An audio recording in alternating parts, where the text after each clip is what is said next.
นาสายลมพัดผ่านพัดหอบปกคลุมบ้านเฮาหนาวแต่ค่ำถึงเช้าเหน็บหนาว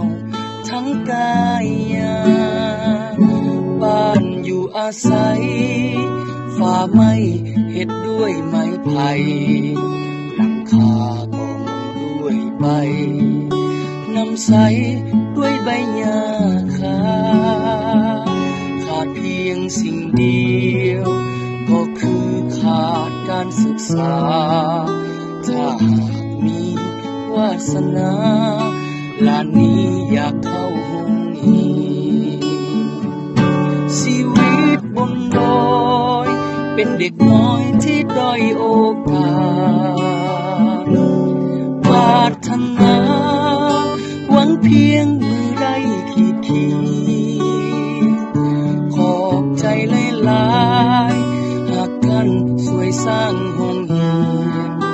ยังจะตั้งใจขีดเขียนตั้งใจเรียนให้มีวิชา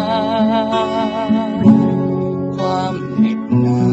วเข้ามาวิดวิวผิวกาย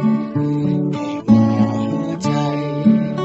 ยังทนลมหนาวเรื่อยมาหาก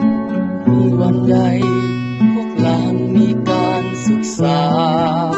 พวกหลานจะพัฒนาให้เด็กดอยได้เข้า